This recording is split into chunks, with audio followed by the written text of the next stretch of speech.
Tila ba init sa puwera na daw netong si Mr. Padilla si Bato de la Rosa.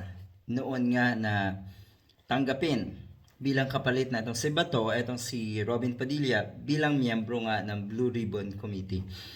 Ang sinasabi ng mga kababayan natin, ito yung pinakamalaking kabubukan na mangyayari dyan daw sa Senado. Ano daw ang gagawin mo sa Blue Ribbon Committee? Magsuklay ng bigote? Taga-awat daw ito kung sakali. Oh, yan. Meron taga-awat, merong kengkoy. Kasi talagang in the history daw of the Senate, ngayon lang magkakaroon ng isang miyembro na ganito kabobo. Ang saklap na yung sinasabi ng mga kababayan natin. Kawawang Blue Ribbon Committee, mababahira ng isa pang meow-meow. Ganyan. Ayos, my new member. Ang galing ng comedy bar. Congrats!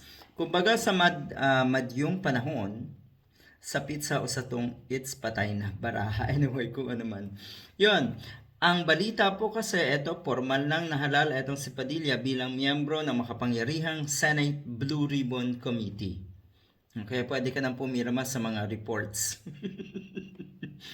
At ang papalitan nga niya ay si Bato de la Rosa. Ang ibig bang sabihin na ito, talagang wala ng pag-asa si Bato na makabalik?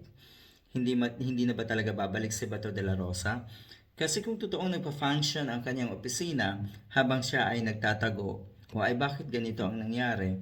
At talagang buong puso mo, Mr. Padilla, na tinanggap bilang kapalit ni Bato. Para na rin tinanggap mo na wala na talagang pag-asang makabalik si Bato de la Rosa. Yun ba yon? Kapalit ni Bato, Robin Padilla, pasok na sa Blue Ribbon Committee.